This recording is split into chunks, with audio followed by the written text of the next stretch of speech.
مساء الخير. انا النهارده في الحلقه الثالثه من هاشم بيقول لك. الحلقه النهارده مختلفه تماما عشان انا النهارده مش معايا ضيف ولا اتنين، انا معايا 7 من اجدع الناس اللي انا اتعاملت معاهم في حياتي، اخواتي الكبار اللي عزوا عليا جدا واللي بيني وبينهم عشره كبيره قوي. ليه الحلقه النهارده مختلفه؟ عشان احنا بقى مش هنتكلم عن ملفات ممكن تكون يعني خاصه بالاشخاص وكده. لا، احنا بنتكلم عن حلم موجود عند ناس كتير قوي في الشعب المصري. احنا هنتكلم عن ايه النهارده؟ احنا هنتكلم على الكوره، هنتكلم عن منتخب مصر.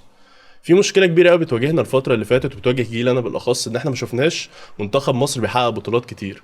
فانا النهارده جايب ناس كويره يعني حضروا بطولات كتير قوي للمنتخب وعاشوا لحظات حلوه كتير قوي وعاشوا لحظات صعبه كتير قوي.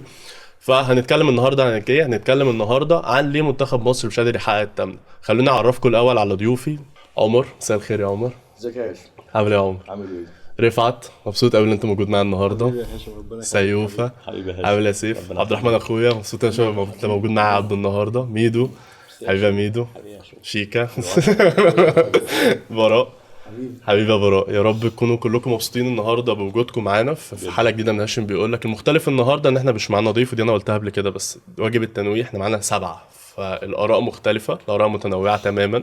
فخلونا نبدا الحلقه بالسؤال الاهم: ليه احنا مش قادرين نحقق التامنه؟ فيعني ليه مش قادرين نحقق التامنه يا شباب؟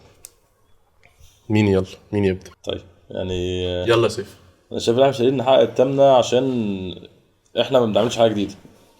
يعني كان زمان كان كله متساوي، ما كانش في حته محللين اداء قوي. كان اللي بيحلل اداء المدرب بيروح يحلل ماتشات الفرقه التانية. الناس كلها اتطورت. انت شايف تجربه المغرب وتجربه السنغال، فالناس اتطورت واحنا لسه زي ما احنا ما بنتحركش. فانت كنت زمان بتكسب بالروح واللعيبه وبتاع، دلوقتي انت بقى في علم في الكوره، انت مش قادر تواكب الموضوع ده. بالظبط. فهي دي يعني النقطه الكبيره يعني. بلس احنا كان زمان عندنا لما تتفرج على المنتخب حتى عندك محترفين مش محترفين، ما كانش فرقه اللي هي واقفه على لعيبه وبتعتمد على لعيب واحد، كان كله بيلعب من اجل المنتخب.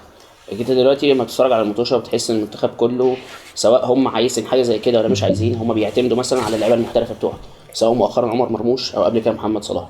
ما تلاقيش مثلا اللعيبه ذات نفسها عايزه تعمل حاجه لنفسها هي، هو كله عايز لا انا هخلي نفسي مثلا من المسؤوليه، من الحته دي وهديها لصلاح او هديها لمرموش. هم عندهم القدره ان هم هيودينا لسؤال مهم قوي كمان شويه الموضوع ده. شيكا، من وجهه نظرك شايف احنا ليه مش قادرين نحقق التامنه لحد دلوقتي؟ يعني اعتقد مثلا من ضمن الاسباب، هو مش هختزلها في حته ان في ظلم مثلا في اختيار لعيبه، بس من ضمن الاسباب مثلا ان في لعيبه متاخده لافت ولا فورمه.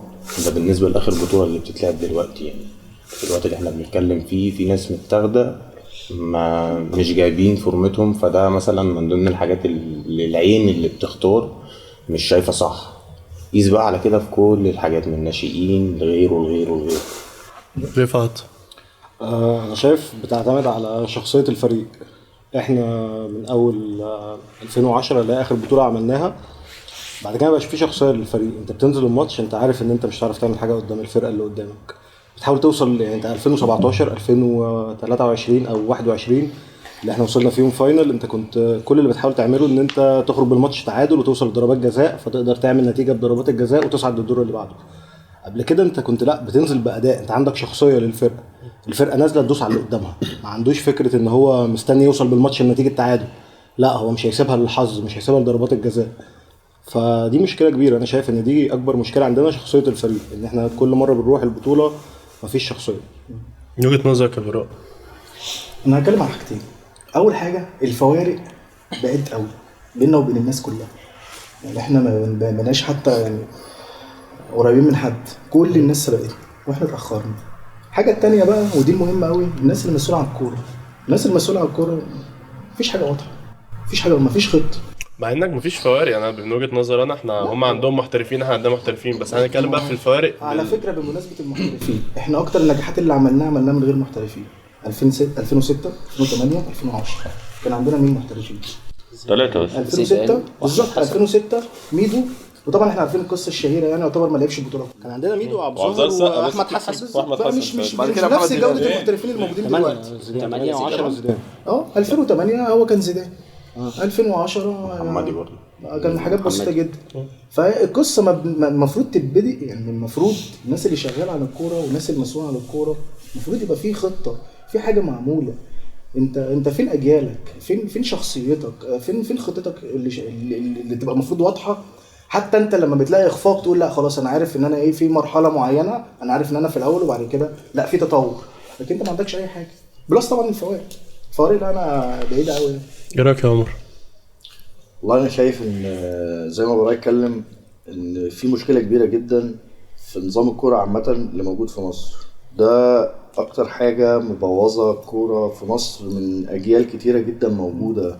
انت ما عندكش اجيال موجوده، يعني انت بعد ما الجيل دوت يخلص اللي هو معدل اعماره انت بتتكلم في 32 سنه دلوقتي، مش بتتكلم في 37 سنه 38 سنه.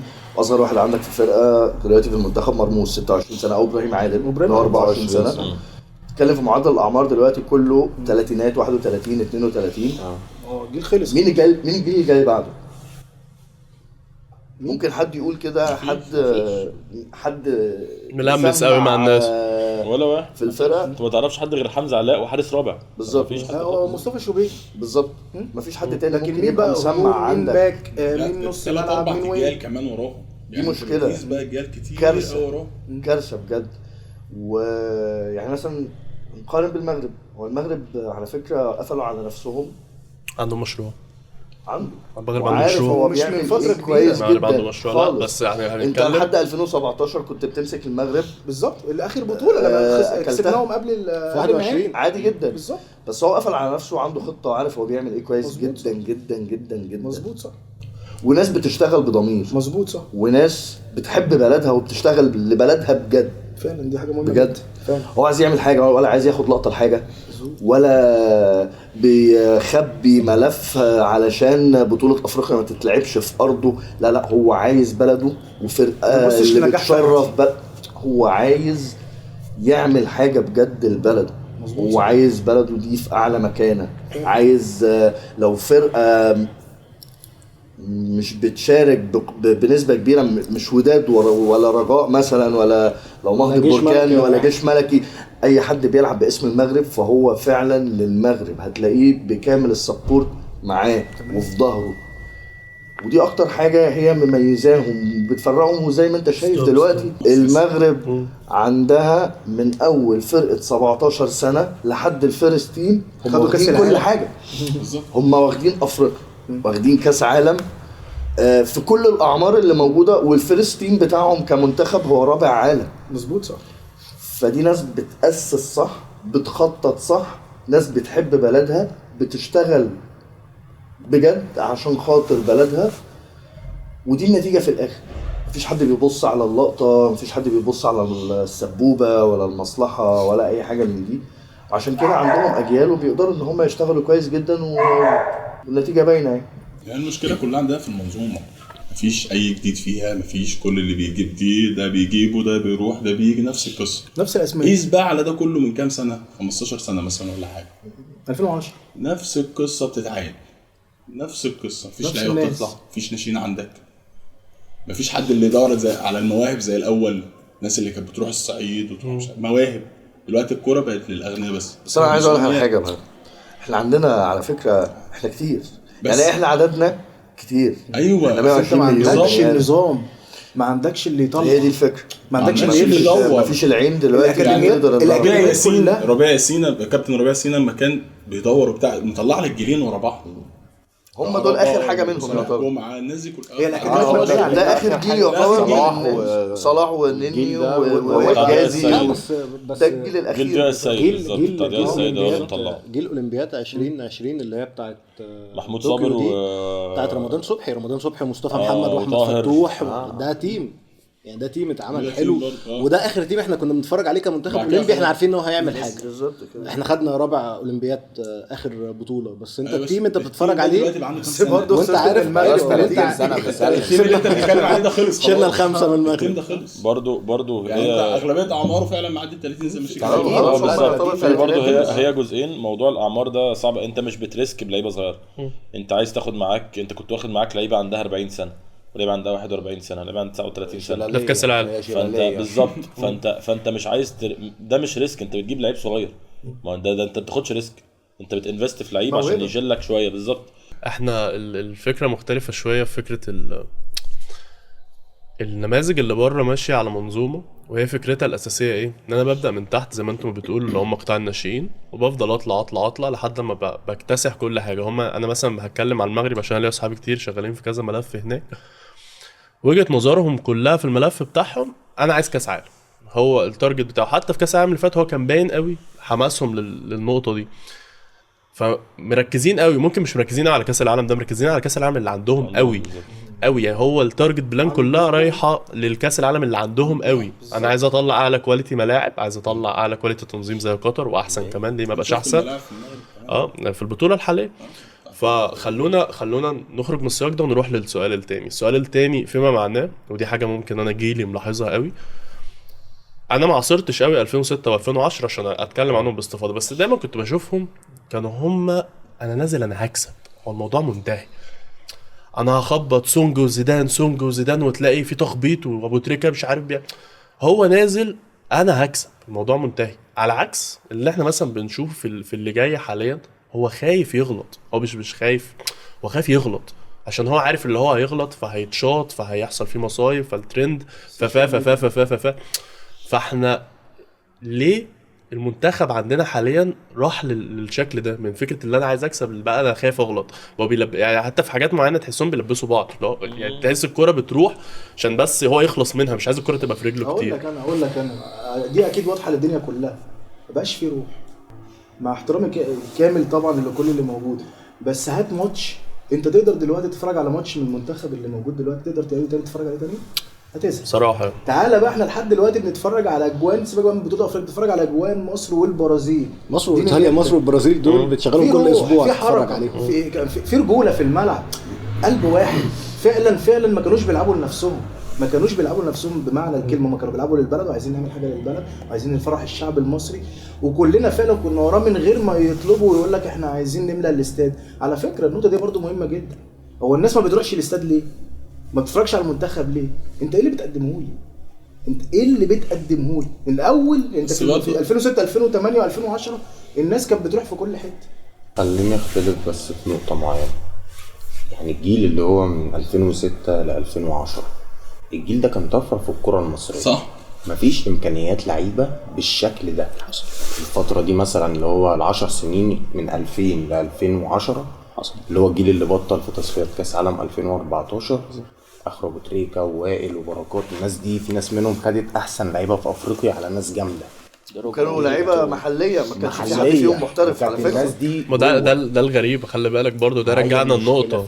مفيش يعني ما خلينا برضو ما نظلمش من بعد 2010 لان ما طلعلكش لعيب نص لعيب من دول. طب احنا ما بدناش نبدا بقى نبني على ده ليه؟ انت المفروض كنت بتحاول تبني، بس انت برضو كبلد ما عندكش الامكانيات اللي توظفها صح في بنيه تحتيه الملاعب، في بنيه تحتيه الاكاديميات. هم وصلوا من غير الكلام ده؟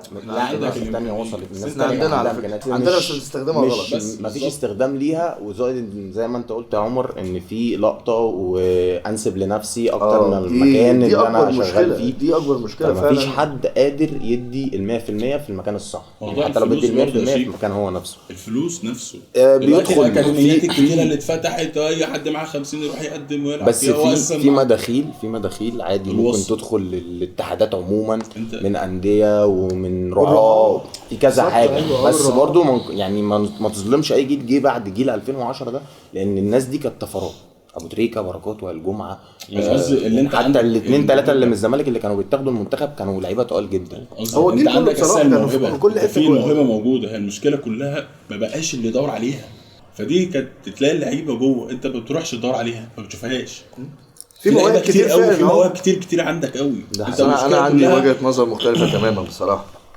انا شايف ان الجيل ده عنده كوره، ده حقيقي، وشايف ان اللعيبه دي ممكن يبقى هو انسب ناس، وهم اتظلموا على فكره في يعني مش اتظلموا، يعني في بطولتين افريقيا هم صعدوا نهائي فيها بس ما كانش فيه حظ معاهم. كانوا بيلعبوا حلو الى حد ما، كانوا بيجيبوا نتائج، يعني كانوا بيجيبوا نتائج، كان بيقدر بتنجح. بس انت كسكواد تيم وكاسامي لعيبه موجوده، لا هم اقوياء جدا جدا.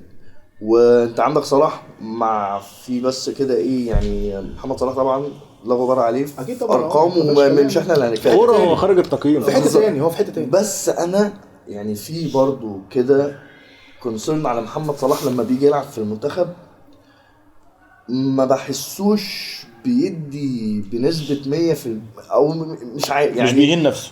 مش فكرة يهين نفسه، هو اللي بتيجي تحت رجله بيخلصها. يعني هو مش حر إن أنا يعني في أعتمد حتت عليه. كده انا عندي يعني مش عارف هو حته محمد صلاح دي برضو خلي بالك برضو هي قريبه من قصه ميسي بدايته مع الارجنتين. بس هو برضو محمد صلاح في ميسي الملعب كان هو بيتهاجم وجوده برضو، هو وجوده اللي لازم. هو برضو ما بيأديش 100% زي ما كان بيقدم مع برشلونه بالظبط يعني. لحد ما الناس كلها بقى خلاص انت جبت كاس العالم. ما عنديش مشكله ان هو خلي يعمل بالك حاجه النقطه زي دي برضو صلاح لو جاب بطوله افريقيا ان شاء الله الموضوع هيختلف تماما. يا ريت اتمنى حاجه زي دي. بس انا برضو مش عايز ابعد عن الحته اللي انا كنت بتكلم فيها، ان الجيل ده من اقوى السكوادز اللي موجوده واقوى الاسامي الناس اللي موجوده، بس في حته او في كذا حاجه ناقصاهم كفرقه بقى.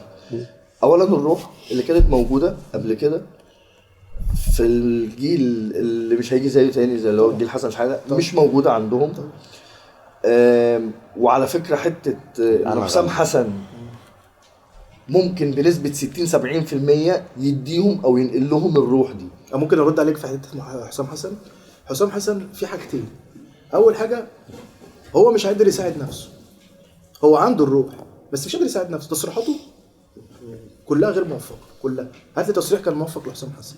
انا مش ضده، انا بس مع شويه غلطات لا هو بس بيعملها. بص هكلمك انا في نقطه في قصه التصريحات دي. احنا في ناس بتبقى حماسيه، تمام. انا من وجهه نظري الراجل ده حماسي جدا. هو شايف من وجهه نظره، انا كده بعبر عن وجهه نظري. انا مش هو اتدفن كتير قوي. هو من وجهه نظره هو كان يستحق يكون في طبعاً، اماكن وكان كتير بقاله في فترة فترات كبيرة كبيره قوي بالظبط. وانا ما خدتش حقي. فانا لا، انا انا يعني من وجهه نظري في البطوله دي بالاخص هو جاي، هو شايف اللي هو منقذ البطوله، هو اللي هيجيب البطوله. فهو حتى اما بيتكلم في كلنا ملفات معاه، كتير او ما مش بيتكلم ضده. في حاجات كتير، لا مش فكره ضد، بس انا بكلمك عن نقطه تصريحات عشان يمكن ده شويه من مجالي يعني. هو ما بيتكلم هو لامس الموضوع في قلبه قوي، فانا هتكلم زي ما انا عاوز، انا ما حدش يشغلني. هو مثلا ممكن يطلع في انترفيو يقول لك المدرب ده عمل 1 2 3، ممكن ما يقولوش، بس هو شايف هتتاخد انا عليه هوصل. بالسلب. مش مشكله عنده، هو انا كده انا ماشي في حسام طريقي حسن احمد ربنا ان هو طلعها بالاسلوب ده مثلا. كويس إن هو كده. بالظبط. بجد. اقول لك هو على كده حاجه، هدي. انت تختلف مع حسام حسن فنيا، تختلف معاه كشخص. مستحيل تقدر تقول ان حسام حسن مش من اكتر الناس دلوقتي اللي في الساحه اللي بتعشق مصر. حقيقي. الراجل ده لا فارق معاه فلوس ولا فارق معاه حاجه. الراجل ده انا ولا مجد شخصي ليه ولا الهوا. أيوة الراجل صح. ده انا عايز مصر تكسب. هو بيعشق مصر. هو ابراهيم حسن هو اخر حاجه من الجيل بتاع الكوره. بالظبط. بالظبط. وده الجيل اللي احنا وعينا عليه. وعايز أنا اقول لك كنت برضه بتكلم- هو يعتبر المدير الفني المصري الوحيد اللي موجود يقدر يشيل المسؤوليه اللي ينفع دي. في الحتة مع احترامي دي. الكامل اللي بقى فيه مدربين طبعاً، طبعا طبعاً، كويسين بس لسه ما وصلوش لليفل منتخب مصر. وان انت تدير بقى النجوم دي، محمد صلاح، عمر مرموش، مصطفى محمد، حتى اللي بيلعبوا في الانديه الكبيره اهلي وزمالك وبيراميدز طبعا. بس انا الموضوع عندي صعب. انا فاهم ده. انا عندي وجهه نظر في موضوع احنا المنتخب ليه قبل كده كان قادر يحقق البطوله ودلوقتي لا. لا انا وجهه نظري اكتر مش فكره ان هو كان قادر يحقق البطوله. انت دلوقتي اللعيبه اصلا بتحسها ليه اللعيبة كده؟ خايف. هو لا، خايف هو ليه خايف من اللعيبة- هو الانتقاد، اللعيب خايف مش من الناس تتكلم عليه. زمان 2006 2008 2010 ما كانش فيه سوشيال ميديا. شكرا. اللعيب بس كان في صحافه صعبه برضو. لا كان في صحافه صعبه قوي. ايوه مفيش لا اصعب من بس هو دلوقتي. ده متعرض له كل يوم. يا في جماعه لعيبه بين الشوطين ممكن- بتخش تشوف الحاجات ماشي. دي. ما هي بقى المشكله دي، هي دي المشكله في ما دي الكنترول فعلا- بتاعت النقطه دي. ايوه. بس اسمعني في حاجه، بس ده في إيه؟ الحلو وفي الوحش. يعني انا في السوشيال ميديا انا بسمع حلو وبسمع وحش. مم. زمان انا كنت بسمع الوحش في الجرايد والحلو في الجرايد برضو بعدين. مم. لكن انا دلوقتي كلاعب انا ممكن ابقى مستكفي بكل حاجه قبل ما اروح بطوله افريقيا. انا نجم ومعايا فلوس ومحترف وبعمل جمهور كل مجدد. حاجه من غير ما العب بطوله افريقيا ومن غير ما اخد بطوله افريقيا. زمان هو ما كانش عنده فرصه غير بطوله افريقيا. انا مموت نفسي عشان احترف العب بطوله افريقيا واخدها، عشان ابان ان انا لعيب شخصيه العب بطوله افريقيا واخدها. احنا هنا ما بنعرفش نهندل الموضوع. لا هو في العالم كله يا ميدو. لا هقول لك على حاجه. يمين يامال مثلا ما جت عليه فتره وما كانش مأدي والجماهير كانت بتهاجمه والسوشيال ميديا كانت بتهاجمه، كان المدرب بيطلع يقول لك لا انا واثق فيه هيكمل وهيرجع وهيعمل، وكان بيديله فرص. انت عندك هنا مثلا لعيب لعب ماتش حلو والماتش اللي بعديه لعب باداء مش كويس قوي والناس هاجمته، المدير الفني بيخاف ان هو ينزله عشان هو كمان ما يتهاجمش، يقول لك خلاص انا هقعده وهنزل واحد تاني. بص بالنسبه للمنتخب في الثلاث بطولات اللي احنا خدناهم 6 و8 و10 كنت فهمتك او كنت اتكلمت معاك في حته ان المنتخب اللعيبه ما كانش عندها غير هي فرصه واحده. ان انا اخد بطوله افريقيا، عايز احترف هاخد بطوله افريقيا، عايز فلوس هاخد بطوله افريقيا، عايز اي حاجه، عايز شهره هاخد بطوله افريقيا. نجوميه. انا بيبص عليا من الجرايد وبتكتب عليا تاني يوم ومحدش هيبقى، مش دي وجهه يعني النظر، او مش دي الشانل اللي هتنقل لي صورتي كلاعب لبره. لا، الماتشات بطوله افريقيا، الناس بتاعت اوروبا اللي جوزيه مورينيو كان بيجي يتفرج على البطوله في غانا. فانا لعيب عايز اعمل اي حاجه، هروح العب بطوله افريقيا واموت نفسي واكسر الدنيا عشان احترف وعشان اخد فلوس وعشان ابقى نجم في مصر. فدي نقطه تانية، حته الروح اللي اتكلمنا فيها والشخصيه بتاعت اللعيبه. انت ما عندكش مدرب برضو بيجي يعمل لك روح وشخصيه. ممكن كيروش شويه كان بيعملها، بس انت بتعتمد في الشخصيه والروح على محمد صلاح. يعني عمرنا ما في منتخب مصر كنا بنعمل كده. يعني 2006 احمد حسام ميدو نجم المنتخب. انا اسف بس عشان انت ما جالكش محمد صلاح قبل كده. كان عندك حاجات قريبه. لا يا رفعت ماشي، عشان نتكلم. لا بس انا مش بتكلم كمصر، مش بتكلم داخلي، بتكلم كعالميه. ماشي. لا يعني انا بتكلم انا بتكلم في فاهم النقطه وجهة دي. نظر يا سيدي. انا النقطه دي انا بتكلم فكره. هو بيقول لي مثلا محمد صلاح، بس احنا ما وصلناش للليفل اللي انا عندي لعيب خد تشامبيونز ليج، خد اسمه دوري انجليزي، خد كاس عالم، خد كاس عالم انديه، خد كل الحاجات دي كلها كانت بالنسبه لنا. لا هو ايه الراجل ده بيعمله؟ خلي بالك ان انت يبقى عندك لعيب واخد كل دوت وهو ما خدش بطوله مع المنتخب. طب ما هو ميسي قعد فتره كبيره جدا كده. خلينا نتكلم على افريقيا، بلاش نتكلم على اوروبا وعلى العالم كله وعلى ميسي وعلى رونالدو. ده حاجه مختلفه، ده كاليبر مختلف خالص، مش هنتكلم عليه. خلينا نتكلم على افريقيا. كان عندك دروجبا مع منتخب كوت ديفوار، جميل، نجم افريقيا تقريبا ما هو بالظبط ما خدش اي حاجه. يوم ما اعتزل نجم منتخب كوت ديفوار عليه على طول. ما عملش اي حاجه. فاحنا احنا هنا في بطوله افريقيا او كافريقيا او كعالم عربي ما بنعرفش نعتمد على النجم الواحد. انت بتعتمد على شخصيه منتخب، لعيبه نازله تموت نفسها. انا مش عايز نجم كده صلاح اجمد لعيب جه بالنسبه لي في افريقيا كلها، طبعا مش في مصر بس. ما فيهاش كلام. لكن انا كمنتخب مش هعتمد ان محمد صلاح هو اللي هيديني الروح، ولا هعتمد ان محمد صلاح هو اللي هيخلي اللعيبه كلها بتأدي حلو. لا، انا كل لعيب هو ممكن يجي يوم ما يبقاش هو في يوم اصلا. بالظبط. انا اي يوم صلاح مش هيبقى في يوم، صلاح ساعات في ليفربول ما يبقاش في يوم. دي حقيقة. لكن انا صلاح مع المنتخب انا معتمد عليه. لو انت مش في يومك انا خلاص انا بره الماتش. طبيعي عشان انت عليه. طب ماشي، احنا في زي ما بتكلم ان احنا في 2006 كان عندنا احمد حسام ميدو عادي، كابتن حسن شحاته طلعه مفيش اي مشكله، اطلع يا عم بره وما تلعبش الفاينل كمان. يعني الله يرحمه ابو تريكه ما لعبش. وابو تريكه فعلا ما لعبش. 2006 ده طبعا لو حصل دلوقتي مستحيل يحصل. يعني 2006 رئيس الاتحاد السوشيال ميديا بقى هنا دي السوشيال ميديا بالظبط. سمير زاهر او كابتن سمير زاهر الله يرحمه بيتحايل على كابتن حسن شحاته ميدو يلعب الفاينل. مش هيلعب الفاينل، خلاص هلعب بعمرو زكي. عمرو زكي وقتها كان لعيب صغير لسه بيلعب في المنصوره او بيلعب في انبي ولعيب صغير، وهو اللي هيلعب الفاينل وهو اللي هيكسر الدنيا. ونزل جاب لي جون السنغال ولاعبني الفاينل عادي جدا، وهو كان يعتبر ثالث فيرود بالظبط. 2008 عادي جدا، عمرو زكي اللي بقى نجم المنتخب ولعيب جامد جدا عادي جدا بيقعد دكه، وعماد متعب اللي بيبتدي. زيدان مش هتبتدي الماتش وابو تريكه اللي هيبتدي. ابو تريكه انت هتريح مفيش مشكله. انت كان عندك لعيب، كان في روتيشن حلو كان اصلا. في روتيشن، ما كنتش معتمد على لعيب واحد. عندك فرق في الدوري كتير عبده. بتطلع، كان في منافسه. انت عندك لعيبه وعندك فرق وعندك منافسه. ما في الكوره انت فاهم، كان في الدنيا كانت حلوه. الاهلي لسه بياخد افريقيا. خلينا بس كان عندك كام فرقه بتنافس على الدوري؟ حبيبي ماشي، بس انت لسه عندك الاهلي بياخد افريقيا، ولسه الاهلي جامد كتير، ولسه الزمالك بياخد الكونفدراليه. انا معاك، بس انت عندك ما لعيب. كانش في غير الاهلي بياخد. لا قصدي الفرق اللي بتنافس معاك كان في كوره حبيبي لسه في منافسه. بالعكس انا شايف المنافسه اقوى دلوقتي. احنا دلوقتي برضو انت بتظلم اللعيبه اللي موجوده دلوقتي. دي حقيقة. زمان انت ما كانش فيه موبايلات، دي كانت يعني 6600 ده كان هو الطفره. كان حسن شحاته بيلمهم، كان الموضوع سهل، انت مش متعلق بالموبايل زي دلوقتي. فانت حرام الناس ما بتعملش حاجه. اللعيبه كان تفكيرها 100% انا بلعب كوره، انا لعيب كوره بس.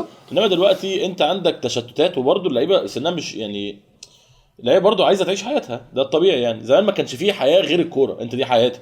دلوقتي لا، دلوقتي في حاجات تانية. معظم اللعيبه بيزنس بالظبط. عندهم كذا بيزنس، كافيهات عندهم، ده شريك في براند، ده ما اعرفش ايه. حاجه تانية بتاعت محمد صلاح، انت ما ينفعش محمد صلاح يبقى هو الوان مان شو. دي كارثه. دي انت محمد صلاح دي ما تنفعش. انت زي ما قلت لك ما فيش اعظم في مصر في التاريخ زي ابو تريكه، مفيش حد زيه. ابو تريكه 2010 ما لعبش، خدنا البطوله وباداء كويس. فما ينفعش تتكلم كل حاجه على محمد صلاح وتشيله هو كل حاجه. هو لعيب سوبر، بس لعيب في الاول وفي الاخر. يعني معاه 10 لعيبه فرد تانيين من 11 بالظبط، معاه 10 لعيبه تانيين، ما ينفعش تشيله هو كل حاجه. طيب خليني ارجع معاك لنقطه مهمه قوي في النقطه دي. هل منتخب مصر بشكل عام فقد القائد اللي بيلم الفرقه من وجهه نظركم بشكل عام؟ يعني انا زمان كنت بحس ان هو كان في لعيب موجود في الملعب خلاص هم كلهم متكترين على اللعيب ده ان هو ده اللي هيفوقنا حتى لو هدين او حصل حاجه. هقول لك على حاجه هاشم معلش، ما كانش لعيب بالظبط، كانت فرقه كامله كلها عتاوله كلها كباتن فعلا. ما ينفعش تقول له اي واحد فيهم غير يا كابتن. يعني عصام الحضري، احمد حسن نجم، لا انا بقول لك من ورا، عصام الحضري، وائل جمعه، احمد فتحي، هاني سعيد، سيد معوض، شوقي، اعظم لعيب نص ملعب جه في التاريخ، احمد حسن، حسني عبد رب، ومحمد زيدان. برضه كلامك على كل النجوم دي لما ما اتولدوش نجوم، بس بقى شخصيه ليه؟ عشان هو خلاص هو ميت على الكوره، انا ميت على الكوره، طلع الروح و100%. انا عايش، انا ميت زود دوت الثقه. تمام، ما هو الثقه بتيجي من المكسب. الثقه انت كسبت، المكسب وكان ادائك حلو وكان شكلك حلو كويس. وجمهورك في ظهرك لان شايفك ان انت فعلا بتتعب وبتقدم وبتعمل اكتر من اللي عليك. براء ودخل اي حد معاهم بقى، يعني دخل معاهم مثلا سيد معوض ما كانش بيلعب 2006، دخل سيد معوض نجم، دخل احمد المحمدي هو نجم. جده كان حد يسمع عنه؟ جده جاي من الاتحاد، ما بالظبط، انزل يا باشا، يعني حتى معلش البطولة. يعني اللي في اسكندريه ما كانوش عارفينه هداف البطوله. ما بالظبط، لكن في روح، في اداء، في ولما تبص بعد بقى اذنكم يا جماعه، بس احنا عايزين نحيي كابتن حسام حسن كده بس كده. عشان هو انا من راجل، عشاق انا بحبه جدا. هو راجل محترم، وانا قلتها قبل كده وبقولها تاني، راجل محترم، راجل عايز يعمل حاجه. بيحاربوه كل الناس بتحاربه بالظبط، يعني هو الوحيد اللي واقف جنبه ابراهيم باك عشان احنا عندنا مفيش حد واقف جنبه تاني. بس هو برضه بيدي فرصه. خلي بالك برضه الناس واقفه جنبه. بص على زمان بقى الناس بتدعم كابتن حسن شحاته ازاي.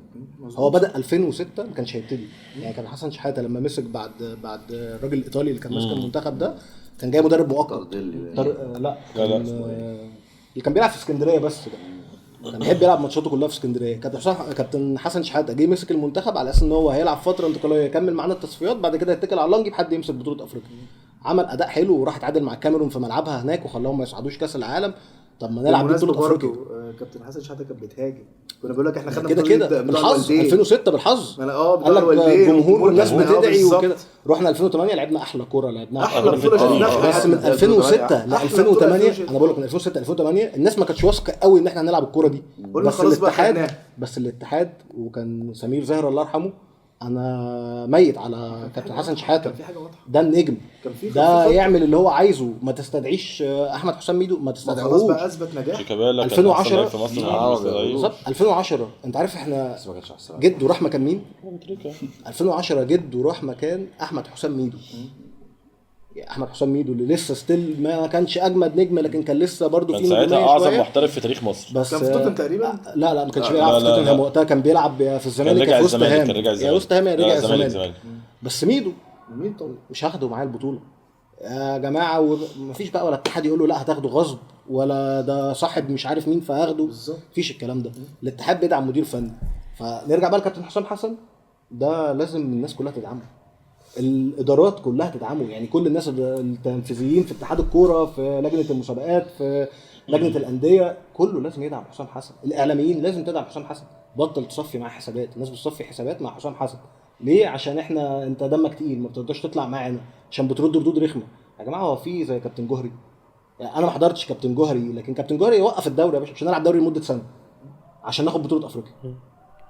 حسام حسن قبل ما يروح بطوله افريقيا ما بيقولش انا هاخد بطوله افريقيا. ما هو ده كابتن جوهري 98 انا رايح مش هاخد بطوله افريقيا، احنا مش رايحين نعمل حاجه، راجع واخد بطوله افريقيا وراجع.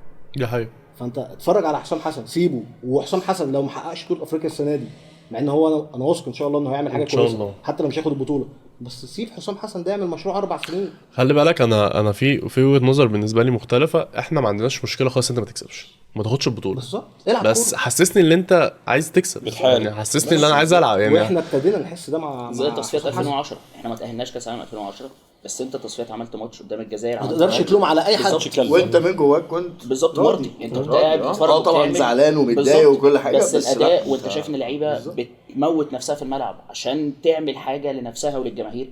فانا حتى لو خسرت انا راضي، زي بيقول لك فاهم احنا خسرنا الماتش بس انا مبسوط باداء اللعيبه في الملعب، في روح، في اداء. ودي الحته اللي كابتن حسام حسن بيحاول يعملها للجيل اللي عنده كوره وهيطلعها بشكل كويس. الجيل ده ناقصه ده، وعايز اقول لك على حاجه، ناقصه الروح بالظبط بتاع المصري. شخص العرق المصري الجامد بالظبط. الناشف اللي هو انا هيقدر هنزل الملعب هموت نفسي، واحده بالظبط. زي سونج وزيدان كده. بص فضل ايا فاهم؟ كان هو كده حامي، بالظبط. راجل حامي. بالظبط. ايوه بالظبط. عايز اقول لك على حاجه فده ثانيه، اللي فعلوا على كل كوره، على نفسي كل اشوف حاجة. نفسي اشوف حسام حسن بعد كاس العالم 26. ده لو طول بقى، يعني لو هو حد المفروض دعمه الطبيعي حق ربنا سيب حسام حسن واتفرج عليه بعد 26 وخرجه بقى من قصه الجيل ده كله. الجيل كده جامد وهيقدر يعمل حاجه، بس سيبه بقى بعد 26 وهو بيبني لبطوله افريقيا الجديده اللي هتبقى 29 والكاس العالم 2030. سيبه بقى يبني، يشوف بقى طب من وجهة نظرك، مين اللي ينفع في من منتخب وجهه نظرك بقى. حسام حسن يقدر يعمل جيل زي كابتن حسن شحاته؟ قادر مليون في المية. اتفرج على حسام حسن مع مع المصري، الأردن. مع الأردن يا راجل، ده الأردن العلبة بتاعت ده الأردن عملت إنجاز أنا تاريخي. مش لعبت فيه. لعبة بس هيتسبق عليه. كأس عالم مع أوروجواي. أوروجواي. هو أساسا اللي خلى الأردن تبتدي كان كابتن محمود الجوهري كمل معاها. أنا معجب بحسام حسن، أنا معجب بص بيه دلوقتي بصراحة. الأردن عاملة إزاي، ويزن نعيمات. هو كابتن جوهري وهو شاب صغير وهو ولد لسه صغير الناشئين، قال له انت هتبقى احسن لعيب في افريقيا. كان في فيديو او كان في حاجه كده صوره ليهم طالعين بقى، قال له انت هتطلع سوري احسن لعيب في اسيا. اتفرج دلوقتي على الاردن عامله ازاي، بالصف الثاني بتكسب. انا بصراحه كنت مستريح. مع الاردن في كاس العرب، واتفرج على كاس العرب جميله جدا. واتفرج في كاس العرب مين اللي كان بيلعب نهائي؟ الأردن. الأردن قبلها قبل نهائي اسيا. الناس اللي عندها منظومه. لا وحسام حسن اتفرج عليه مع الفرق اللي بيمسكها كلها. هو محمد حمدي اللي هو معاه دلوقتي في المنتخب، محمد حمدي اللي لعبه كوره بعد ما كان خلاص ماشي من الاهلي ومشي وبطل كوره. كابتن حسام حسن خدوا المصري، شوف هو بنى بقى، طلع كام لعيب ناشئين صغيرين مع المصري مع الفرق اللي مسكها. والمصري ساعتها كان بينافس وكان بيلعب كونفدراليه مع حسام حسن، وكان وصل سيمي فاينل معاهم. لا هو وبيطلع لعيبه، وخلي بالك هو حاجه موجوده دلوقتي. كابتن حسام حسن هو عنده طبع ما بيعرفش يشتغل في مكان هو بيتحارب فيه. يعني لما راح بيراميدز لعيبه حربته واداره بتتكلم معاه ايه انا ماشي، انا مش عارف اشتغل في الجو ده. هو راجل يحب سخروا لي كل الامكانيات وسيبوني وسيبني فتره. انا عايز اقول لك من الحاجات يا رفعت اللي كانت بالنسبه لي خلتني ما بتحمس لماتشات المنتخب. انا مش هنسى قبل كده كان في بطوله بدون ذكر وقت البطوله وبدون ذكر الاعلان اللي انا شفته يعني للبطوله دي. مش هنسى بجد بعد ما خرجنا ولقيت اعلان نازل على التلفزيون بيقول لك مش عارف احنا خرجنا اسفين. احنا كنا عاملين اعلان جاهز ان احنا هنخرج فهنتاسف ازاي. لا ما كنتش اقول احسن. لا بجد بقول لك ايه، هو حسام بجد. حسن لو في لعيب دلوقتي فكر يروح يصور اعلان زي باشا ده احنا نزل اضربه حسام حسن لو بجد اضربه والله. انا عايز اقول لك حاجه اللي احنا نزل علينا بطولة. احنا نزل علينا بحوالي $5000 مخالفات بسبب ان اللعيبه عندنا ما ادتش تصريحات في اول ماتش. بالظبط كده. ما ادتش تصريحات، هو قال لك قفل على الفرقه كلها تمشي. انا بقول لك انت تخيل بطوله وانت رايح جماهيرك وحالك وكل حاجه بتاعتك وعامل بطوله. انا اسف، كان من احلى واجمل البطولات تنظيميا اللي اتعملت كشكلا كاستادات، كانت كل حاجه متجهزه ليها وخدناها في 6 شهور. 6 شهور استادات مصر كلها اتحولت واتعملت بطوله وتنظيم وجماهير وكان شكل حلو جدا. يعني ايه حتى انا كراجل بتاع شركه اطلع الفريق يجهز اعلان اللي هو خرج نفسيا هيبقوا عاملين ازاي؟ ايه ده؟ كارثه. نفسيا هيبقوا عاملين ازاي؟ انا بقول لك بجد من الحاجات انا نفسيا اللي فرقت معايا انا في نظرتي للمنتخب. انا راجل بشجع الاهلي وبحب الاهلي جدا. انا عمري ما شفت الاهلي كده. انا بفضل قاعد للدقيقه بلس 90 بلس 90 انا عارف ان انا هكسب.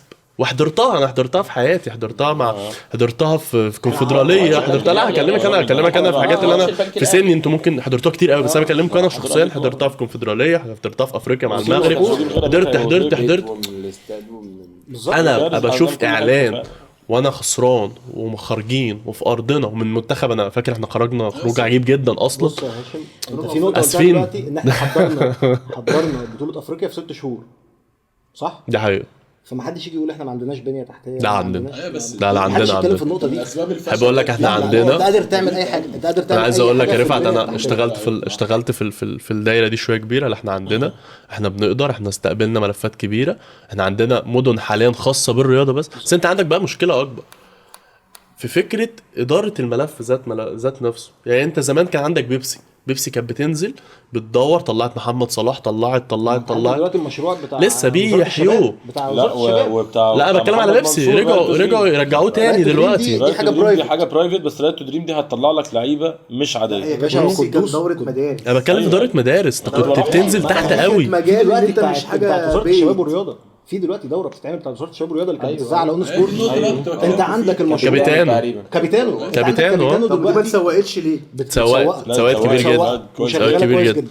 طيب خلينا نتخانق بقى، خلينا نتخانق. هل احنا كشعب قادرين نستحمل فكرة مشروع كامل برؤية بأهداف باستراتيجي؟ ما احنا انا هكلمكم في لما كنت في الدايرة شوية، لا هو كان بيتصدر مشروع وكان بيتجهز وكان بيتعمل له الملف وكان بمجرد اول خسارة المشروع بيتشاط وبيتشاط الفكرة كلها، رئيس كل المشروع حاجة بتتلغي، بيترفض. كله بيتلغي مرة واحدة بسبب ان هو احنا ما بنصبرش، احنا بنحب الريتم يبقى سريع. ليه؟ عشان احنا عندنا كواليتي. انا شايف ان انا اسف القعده دي فيها احنا بنتكلم في 7 قدامي اهم، فيها على الاقل 5 كانوا لعيبه جدا. فانت عارف وشايف الارضيه بتاعت المنتج، لا انت عندك منتج كبير قوي. فانا ليه ما ابقاش زي الناس دي، مع ان الناس دي صبرت قوي. يعني نتكلم كجنوب افريقيا، لا بقى لهم كتير قوي بيخططوا للكره عندهم. هنتكلم كمغرب شغالين على ملف بقى لهم، هنتكلم في سنين. بنتكلم على سنغال، بنتكلم هنفضل بقى نعد. الناس دي كلها عندها فيجن وميجن وماشيين عليها صح قوي، مش مهتمين لاي حاجه. فمن وجهه نظركم بقى، هل احنا من الناس اللي قاعده دي ماشي. لا يختلفوا كلهم مع بعض في الراي حال قادرين نصبر على مشروع؟ احنا صابرين بقالنا 15 سنه. ده انت الصبر. لا لا ايه؟ ثانيه انت عملت حاجه؟ انت عملتش اي حاجه عملت حاجه؟ رميت بذره لحاجه. بس مش في انا حاجة هصبر، عملتها؟ انا هصبر بس مفيش حسسني حاجة انك اتعملت. بالظبط. اللي في حاجه انا هصبر بس حسسني انك بتعمل حاجه. مفيش دي حاجة، حاجه. هو تاني ده. حاجه، مين قال لك الشعب المغربي كان صابر؟ الشعب المغربي كان ما كانش صابر، بس في اتحاد كوره واقف في ظهرك. انا بعمل مشروع وبيطلع يكلم الناس، وانا بعمل مشروع انا واقف في ظهر المدربين واللعيبه بتوعي. بالظبط. اتحاد الكوره نشوف وطنيين. مدرب الاردن المغربي، مدرب المغرب ده حقيقة. الركراجي، المدربين بتوع الوداد كلهم مغاربه. فانت بتطلع كادر محترم. وبعدين هنا الناس لفة دي دايما. بادئه من الصفر، احنا مش بادئين من الصفر. يعني بتتكلم في الاردن بادئين من الصفر، ايه كان تاريخهم؟ لا الاردن مفيش بالظبط. كلها ده مدينه نصر. برضه يعني هي دي النقطة اللي انا بتكلم عليها. برا. ما كانتش بادئه من الصفر. يعني احنا مش بادئين من الصفر زي الناس دي. وانت يعني لكن ايه احنا مشروع؟ ما عندناش حاجه اتعملت. لو في حاجه عندنا اتعملت بالظبط. هنبقى واقفين ومقابل اصل احنا دوت مش هنهاء اهو. اخفاقات. ما بالظبط كل ما حاجة. انت ما عندكش فانت حاجة. خلاص بقى ما عندكش. انت بقالك كام سنه بتاخدش افريقيا؟ كتير. ليه ما 15 عملتش سنة. فيها؟ 15 ما سنة تقدرش آخر ان انت مرة. شوف كام جيل عدى عليك. عدى عليك في موضوع افريقيا ده. ما انت خلي بالك احنا عندنا برضه حاجه مختلفه يا عمر بالذات، وده عندنا احنا ما عندناش فكره احنا حتى ده في حياتنا اليوميه. يعني اللي هو انا مين اللي جه يشتغل مكاني الشغلانه دي؟ لا شيل لي بقى الكلام ده كله بقى وتعالى يلا بينا بقى، انا جاي بشغلانتي بحالي بمحتالي. برجالتي. ما دي انا بكلمكم بجد والله. انت حتى ما حدش بيقدر، ما عندوش العقليه اللي هو طب انا هاجي اشوف الغلط اللي حصل واصلح عليه. مش لا عشان هو مش بيجي لعيبه كوره. يقول لك لا مش لا، لعيبه وبعدين- كوره. لا، دي نقطه وبعدين- برضه. أنا الماسكين دول مش لعيبه كوره ومعظمهم مش رياضيين. طب ما هو ثانيه لا بس في مش ناس لازم كتير بقى. كده برضه، في منظومات كتيره كده يعني برضه. انت شغالهم لما- تحت ناس لما- لعيبه الكوره المجال كنت شغالهم اه. تحت ناس مش لعيبه كوره. مفيش مشكله. يا جماعة. هات حد يكون كواليفايد. هات انا ما عنديش حد- مشكله هات اجيب حد اي لعيب حد. كورة. ميدو ما لعيب تقولي لعبش وجهه نظرك يا كورة، ميدو. مصري اجنبي بس يعمل لي مشروع وساعتها انا هصبر. بص. لكن بتتكلم في منتخب وطني. هي الفكره كلها في الموضوع ان انت من الاول انت ما عندكش فعلا زي ما بيقولوا بذره. انت كان زمان مثلا كان عندك احسن قطاع ناشئين، انبي كان بيطلع لك، الاسماعيلي كان بيطلع. صح. فانت كان عندك لعيبه بتعرف تاخد منهم واحد ولا اثنين ولا ثلاثه تحطهم وسط الناس اللي موجوده عندك فهتعرف تشتغل بيهم. انت دلوقتي اصلا مين الناشئين اللي بيطلعوا عندك؟ تعرف مين من الناشئين او ايه الانجازات اللي بيعملوه؟ انت المنتخب بيخش سواء ناشئين اولمبياد ايا كان الموضوع ايه، انت بتبقى عارف 2 3 من الكبار اللي واخدينهم وواحد 2 اللي بيلعبوا في اهلي او زمالك بالظبط. بس. اي حد تاني انت ما تعرفوش وما بيسمعش وما بياخدش اهتمام. عندك اول غلطه بتحصل لواحد مصري امشي، مش هستنى عليه. مع ان انت لو بصيت على منتخبات العالم كلها كله بقى يروح ان انا هجيب المدرب الوطني، هجيب المدرب يقعد معايا ونشتغل. بالمناسبه ونشوف احنا ما الدنيا نجحناش فيها الا إيه. بالمدرب الوطني. لكن انت هنا يا باشا زي ما انت بتقول عملنا مشروع خسر مثلا اول ماتش او الفرقه اللي انت عملتها خلص دي مشروع خلص. نزلت باظت. يا ريت مثلا اللي انت هتجيبه بعديه هيكمل على اللي هو عمله. لا احنا هنهدم بقى كل اللي حصل نعمل ده، مشروع كل جديد. السكاوتس وكل الكلام انا اللي شفتها عاملينه، دي، نعمل مشروع وهنجيب جديد بقى حاجة تماما. كله جديد. تكمله لكلامك، كم واحد في الشعب المصري كان عارف حمزه عبد الكريم قبل البومينج بتاع برشلونه؟ ولا واحد. فابريز قليلين جدا. لا مش قصدي بقول لك إيه، ولا بقول لك واحد إيه، بقول لك ولا إيه. واحد عدد بس 10% بكلمك محدش ماكسيموم 10%. دي حقيقة. الناس اللي بتتابع ماتشات الاهلي بالظبط. قوي دلوقتي واحد زي فابريزيو رومانو كتب عنه، وفابريزيو رومانو ده معروف ان هو مع برشلونه هو موجه شويه، فهو بيبقى بيتعامل كوسيله ضغط على الاهلي الى حد بس هو ما. من اشهر الصحفيين في العالم. مليون المية بس ان هو يطلع يخش في السياق ده. هو ينزل 4 كنش. بوستات على حمزة عبد الكريم. على حمزه عبد الكريم اللي انت اصلا ما كنتش تعرفه. طب حمزه عبد الكريم ده برشلونه عايزاه، مش برشلونه ايه، برشلونه بي، برشلونه سي. برشلونه اراهنك لو كان طلع فيرست تيم في الاهلي كان هيطلع اعاره، هيطلع اعاره سموحه ويبقى زد بقى ولا مش عارف صفر ايه، هو البنك الاهلي محمد شكري بقى زي شادي رضوان اللي كان موجود عندنا، وزي ما فانت بالظبط، انت يا لعيبة باشا، كده واحد كده انت يا باشا الراجل هو انت ده عمال الراجل ده بالك دلوقتي ازاي؟ يعني الراجل ده انت ليه ما تلعبوش؟ هو ده مش ريسك، ده انت بتنفست. اي حاجه في الدنيا ليها ار او اي، انت بتنفست يجي لك مردود من الانفستمنت بتاعك.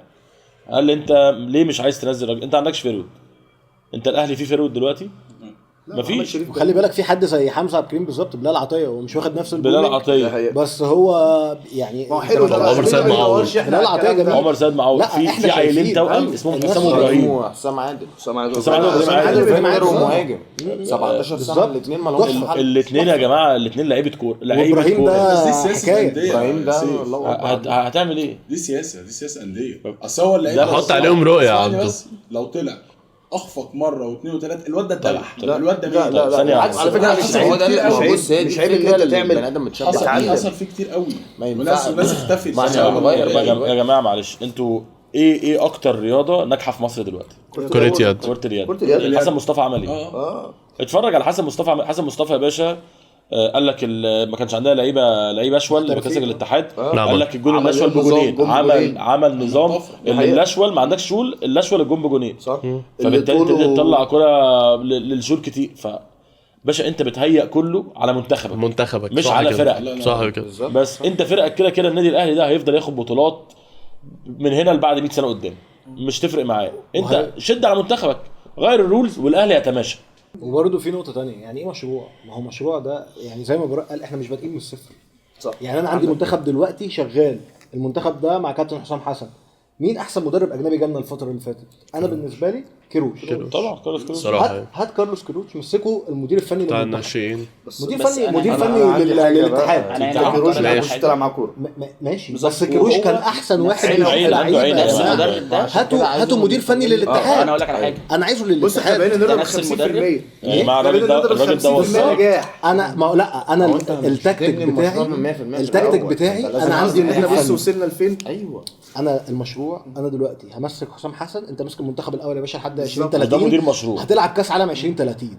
هات لي كيروش مسكه مدير فني للاتحاد، وابتدي بقى اشتغل على المنتخبات الصغيره، ابتدي اشتغل على اللعيبه الصغيره. انت كده خلاص، انت مش بادئ من الصفر زي ما انت قلت. بالظبط. انا عندي في منتخب شغال وعندي واحد تاني بيجهز لي لعيبه، وابتدي يطلع مدربين ياخدوا دورات. بره، عشان احنا ما عندناش مديرين فنيين. احنا ما عندناش أقوياء دورات جوه عشان غير يبقى في 2 بره. 3. انا في الدوري المصري ما بشوفش، انا واحد بتفرج على مركز شباب المعصره وحلوان بيلعبوا مع بعض، ما عنديش مشكله. يعني اتفرج على المغرب، اتفرج على كل أي حد. المدربين بتوعها فاتفرج على كلهم واخدين شهادات. المدرب المصري، انت عندك 3 4 بس، وبيلفوا أي على الدوري حد كله. تاني. وبيلفوا على باشا، الدوري أنا- والناس مجازيه معاها والدنيا حلوه. لكن طلع مدربين ياخدوا كورسات بره، تبتدي يبقى عندك مدربين، يبتدي المدربين دول لو مسك الفرق هيبقى خلاص طريقه اللعب بتاعتنا كلها هي نقطة واحدة. مهمة جدا حوار الكورسات ده، لان الدنيا كلها طبعاً. ماشية دلوقتي ورقة وقلم. طبعا كله علم. غير الورقه انا وقلم. جدي الله يرحمه كان هو اللي بيدي الدورات بتاعه التدريب بتاعه الكاف. تمام. انا ساعات كنا بنروح نشوف الدورات التدريب بتاعه الكاف، وفي صور بتنزل وبتاع بيدي فبنتابعه يعني.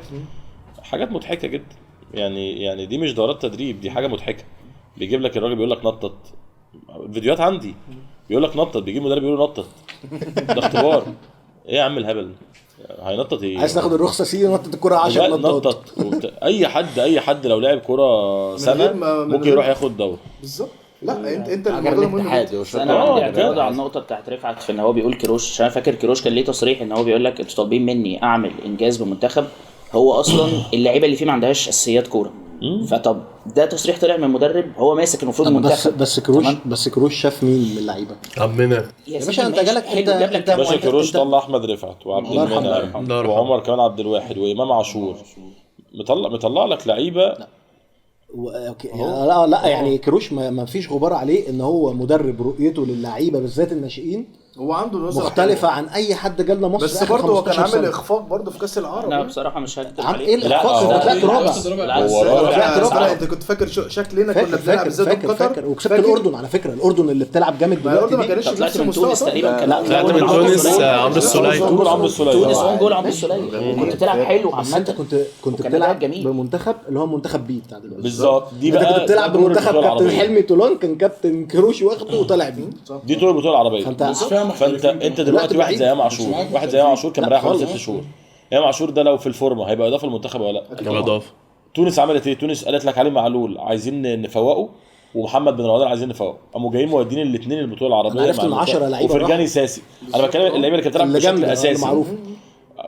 فرجاني ساسي ومحمد علي بن رمضان وعلي معلول، الثلاثه راحوا البطوله العربيه فوقوا. دلوقتي الثلاثه بيلعبوا في مع علي معلول يعني، بس بيلعبوا في البطوله افريقيا. فانا اديت ناس استفدت منها هنا. فانت دلوقتي انت عشان بقى الاثنين متخانقين مع بعض، فانت مش عارف ده مش عارف يدي لعيبه لده ومش عايز، وشغل يعني خناقات في الشارع. ده مش صح. ما انت كده عمرك ما هتبني حاجه. لازم واحد يبقى فوق، يكون كوير بيفهم، كان بيلعب كوره، هو اللي يدور الدنيا دي كلها. بالظبط. اهم حاجه يكون دارس. طيب خلونا نرجع لسؤال مهم قوي، وهو فكره الاحتراف بشكل عام غير الفوارق قوي ما بين المنتخبات وبعضيها. يعني حتى دلوقتي افريقيا، انت لو بصيت على قائمه المنتخبات انت ممكن تلاقي ناس بتلعب في كل حته في الدنيا. فشايفين ان ده دوب الفوارق قوي ما بيننا وما بين، يعني ما بيننا وما بينهم. احنا زمان كنا لو هنتكلم في البطولات بتاعت زمان كان في كام فرقه معروفه. انت دلوقتي اغلب فرق افريقيا هي فرقه جامده. فبالنسبه لكم تجربه الاحتراف دي غيرت وطورت الملف ده جامد قوي. انا عايز اقول لك على حاجه. انت عندك في 2006 و8 و10 انا مش بتكلم على مصر، انا هقول لك بس على حاجه، وانا جاي لك في حاجه. انت كان عندك 2 3 في الوقت ما كانتش كبيره، بس انت كنت بتلعب منتخبات كان فيها لعيبه عتاوله اوروبا زي ما بيقولوا. حلو. انت المشكله كانت عندك، انت المشكله دلوقتي ان انت الدوري بتاعك ذات نفسه هو مش جامد. دوري شركة. انت دوري ما فيهوش الحميه اللي كانت موجوده الاول. ما فيهوش ان انت مثلا انت عارف ان انت الماتش بتاع المحله زي ماتش الاسماعيلي، زي ماتش الزمالك، زي ماتش طلائع الجيش. انت في ماتشات بتنزل انت كده عارف اهلي زمالك اسماعيلي او اهلي زمالك بيراميدز هيكسبوا كده الفرقه دي، واحنا 3 ماتشات هنلعب مع بعض هم اللي هيبقوا رخمين. لكن انت المنتخبات الافريقيه الثانيه، هو لو في لعيب الماتش بتاع منتخب مصر الاولاني المدافع اللي كان بيلعب على صلاح كان في الدوري الالماني درجه 4، كان مرخم على صلاح في الماتش ولا ثالثه انا مش فاكر، ما كانش مديله الراحه ان هو يلعب بيها. انت دوريك ضعيف، انت الدوري بتاعك قوي، هتعرف ساعتها تنافس مع دوريات تانية عادي جدا. انت كان لعيبتك بتطلع، رحت لعبت انجلترا ماتش ودي وكسبتها، لعبت البرازيل لا خسرنا 2-1 سوري خسرت 2-1 البرازيل لعبتها 2-1 لعبت البرازيل 4-3 بطلوع الروح، لعبت ايطاليا وكسبتها. فلا انت لو الدوري بتاعك تمام منتخبك هيبقى تمام، فهتعرف تلعب المنتخبات دي، مش هيبقى في فروق اللي موجوده دلوقتي. مش تبقى قصه المحترفين دي. الاحتراف انا شايف هاشم ملوش اي علاقه. يعني انت كده على طول بتكسب، والاهلي على طول بيكسب، وزي ما قلت لك ماتش بورتو، ماتش الهلال، ماتش الاتحاد على الورق لو بنتكلم لعيب قصاد لعيب انت هتموت. بس انت عندك لعيبه عندها قدرات تعمل كده، لعيبه عندها فنيات تعمل كده، لعيبه حريفه. فانت تعرف مالهاش علاقه بالاحتراف. الاحتراف ممكن يكون بينظف دماغك. انت فاكر الماتش ده كان نص الملعب مين قدام مين؟ ايوه فابيانو كنت بلعب بكوكا فابيانو وكانتي وبيلعب قدامه كوكا بس كان الاثنين بالظبط. انت فاهم وكان قايم بالاثنين ما عملوش هجمه. فالوحيد اللي كان بيجز في الماتش كان حجازي. يعني الوحيد اللي كان في الاتحاد اللي كان بيلعب كويس اللي كان بيجز في الماتش كان حجازي بس عايز يكسب ياخد الكره ويجيبها تاني. بس انما انت كده لعيبتك تقدر تعمل اي حاجه، بس انت لازم توجههم صح. ليه اللعيبه في الاهلي والاهلي اللي بينجح والمنتخب ما بينجحش؟ عشان منظومه، في سيستم، في كل شركة. حاجه منظومه. ولو حتى لما بتيجي تخسر بتبقى انت راضي. انا عملت اللي عليا. منظومه حتى لو مش راضي انت ما بتقعش. انت خدت 5 من سان داونز مظبوط صح. خدت بعديهم كام افريقيا خدت في وسطهم كام افريقيا كل الخمسه يعني بتخسر 5 وناخد البطوله. يا عم هو مفيش مشكله، البطوله اللي بتخسر فيها 5 ده فالحظ عندنا فالحلو يعني. انت مالهاش علاقه بالاحتراف خالص عادي. انا عايز اقول لك على حاجه، الاحتراف هو علم من قيمه بطوله افريقيا. يعني كاحتراف هو خلى بطوله افريقيا بالظبط، انت خلى بطوله افريقيا بقت بطوله متشافه اجمد تسويقيا اجمد، هي بطوله جامده جدا. لكن الاحتراف بيخلي ان في فروقات ما بين المنتخبات لا هو بيرفع قيمه البطوله نفسها كبطوله كتسويق وكده، لكن كمنتخبات لا عادي جدا. زامبيا بتاخد البطوله 2012 او 2013، زامبيا خدت البطوله بتاعت افريقيا. ابسط مثال مالي وكان عندها برضو كانت زينا كده اللي هي 3 4 محترفين وبتاخد بطوله افريقيا لا يعني. 3-4 اي كلام يعني، مش محترفين يعني مشي مش حالك. صلاح يعني. مشي على حالك. فكرة افريقيا فيها كوره، افريقيا فيها كوره افريقيا طبعا. فيها كوره. وبرضه منتخب فرنسا كله أفريقيا. افارقه بالظبط. دي كله كاس عالم كله عندهم في 2 افريقيا فرنسيين فيها بقى كوره، أفارقة. والكوره اتطورت. يعني انت من وجهه نظرك يا عمر شايف ان الاحتراف مش شيء اساسي؟ ده من وجهه نظركم كلكم، حاجه انتم ما شاء الله لا، بس- مجتمعين عليها يعني. احتراف مش مبدا اساسي، بس هو الموضوع في المنظومه، هو الموضوع في الخطه، الموضوع في الشكل العام. طيب خلينا ناخد سؤال كده داير ما يدور عليكم كلكم.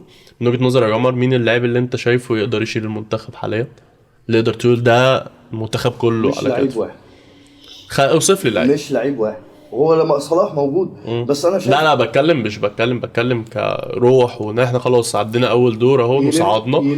يلم. فانت شايف مين اللعيب اللي هو ده اللي شال المنتخب، وده اللي نقدر عليه نقول عليه هو ده اللي هيحقق الحلم يعني بتاع التامنة؟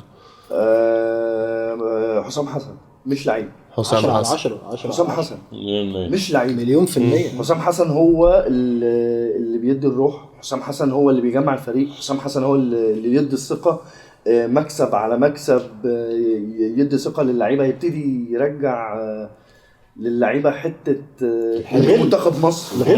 انتوا عندكم كورة، يبتدي يعني نظام كمان يا عمر، موت نفسك في الملعب. نظام قوة. لا هو كان ناقص الحماس. كان ناقص ده، ناقص الحماس، ناقص الثقة. الاثنين دول لما يركبوا مع بعض بالكواليتي بتاع اللعيبة اللي موجود، لا يعني هضيف لك حته اللي هو مثلا صلاح دلوقتي في هيكسر الملعب جايب 9 تجوان مع منتخب مصر افريقيا. الرقم اللي بيكسره رقم مين؟ رقم حسام حسن. حسام حسن بالظبط. فانت مهما كان صلاح انت نجم قد ايه، انت المدرب بتاعك هو نجم. بابا البطوله دي، هو نجم. فانت طبيعي لازم غصب عنك لما انا ازرع فيك الحته دي انت هتكسر الدنيا في الملعب، فهتقدر تدي نتيجه باحسن لا شكل. هو حسام حسن رفعت. انا عايز اقول لك على حاجه. انا بالنسبه لي حسام حسن كده ده مفيش فيه نقاش. حسام حسن احنا ساعات بنختلف معاه فنيا، يعني احنا الماتشين بنتفرج عليهم مثلا بنلاقي ان في نقط يا جماعه، طب ما بيلعبش بده ليه، طب ما بينزلش ده مكان ده ليه. بس حسام حسن قادر يسيطر على كل حاجه في الملعب، قادر يسيطر على اللعيبه، هو عارف هو بيعمل ايه. مع امام عاشور بيطلع بعد نص ساعه مش بيفتح بقه ليه، عشان ده بابا الشغلانه، ده حسام حسن عارف ان هو لو عمل معاه اي حركه هيقعد على الدكه مش هيفارقها، والمعسكر الجاي مش هيبقى موجود. الفكره كلها ان احنا عايزين الناس كلها، اتحاد الكوره، الاعلاميين، كل الناس، حسام حسن بابا الشغل. حسام حسن هو لا، احسن طبعاً. مدير فني ممكن لا، ليه يجي. غلطاته، ليه غلطاته، طبعاً. ليه حاجاته اللي ما بتبقاش النجم. مفهومه. بالظبط، ده بس النجم، ده نجم مصر. حسام حسن ده المدير الفني بتاع منتخب مصر، ده الروح، ده اللي ماسكه كده احنا يمين شمال، هو ده اللي ماسكه وعينا المنتخب. على الكوره على حسام حسن. انا جيلي انا وعي على الكوره على حسام حسن، وعلى بطوله افريقيا 98 وعلى التيشيرت الاخضر بتاع كليك. ايوه وحسام حسن هو بياخد 2006 بالظبط. وحسام حسن بياخد 2006. احنا الجيل اللي شفنا حسام حسن وهو بيغز وبيجري وبيعمل، فاحنا شفنا الكوره وعرفناها بحسام حسن وبالجيل ده. فاتمنى ان هو ينقل كل حاجه موجوده بجد للجيل اللي ما شافش دوت، او مش ما شافوش بس مش متعود عليه او مش متربي عليه، مش فاهم هو المفروض يعمل ايه في المواقف اللي وانا زي كده. واثق 100% ان هو هينقله وهيعملوا حاجه ان شاء الله. لو مش في البطوله دي في التبع دي بالظبط، يا بس سيف. هم هيعملوا حاجه هو ان شاء الله هيعملوا يتجاهل، حاجه. هو شايف يا شايف ان سيف. انت طبعا تكمل على كلامهم يعني. حسام حسن طبعا مهم جدا، ودوره لما بيطلع بعد الماتشات في المؤتمر الصحفي، لما اتكلموه قبل الماتش مثلا، لما اتكلم على الشناوي الماتش التاني، لما اتكلم على الشناوي قال لك انا الشناوي مكمل والشناوي تمام. فاللعيبه حاسه برضو اللي هي مطمنه بالظبط ان في واحد واخد ظهرها، ومفيش اقوى في مصر من حسام حسن ياخد ظهر. دي حاجه. تاني حاجه انا شايف ان هو انت برضو غصب عنك بتبقى انت المنتخب متعلق باسمين، محمد صلاح وعمر مرموش. هم دول المفروض ان هم 30% من قوه المنتخب يبقوا هم اللي بيعملوه. طبعا ده ما كانش واضح قوي في اول ماتشين، يعني مرموش شويه، صلاح يعني يعني فادنا اول ماتش وتاني ماتش جاب لنا ضربه، فالدنيا كانت ماشيه شويه. فانت هم دول اللاعبين اللي المفروض المنتخب يلف حواليهم. انا زي ما الشباب بتقول حسام حسن، هاويفر هو ممكن الحته الوحيده اللي هو يشتغل عليها ان هو الناس كلها اللي في الملعب انتوا تيم واحد يا جماعه، وجهوا بعض. يعني زي ما احنا في البطوله ما شفنا ياسر ابراهيم لما الكره جت في ايده وبعد كده رجعنا للفار، الحكم لغاها، صرخ صرخه كده اللي هو ما صدق ان الموضوع ايوه وفي روح وفي حماس بالظبط. ده محتاج يبقى في كل اللعيبه. انت الماتش الاولاني تحس ان مفيش روح، الماتش التاني شويه الموضوع ابتدى يبان، اللعيبه ابتدت تطلع ترقص تعمل تبقى مرتاحه في الملعب. فهو دي بتاعت حسام حسن وان شاء الله هيقدر ينقلها له. شيكا، من وجهة نظرك شايف إن يعني نجم بالبطولة؟ هو زي ما علي عمر وزي ما الشباب حسام حسن. كلها اكدت، حسام حسن طبعا، بحكم ان هو زي ما انا قلت قبل كده ان الراجل ده هو النجم او اعلى قيمه تقريبا لمنتخب مصر.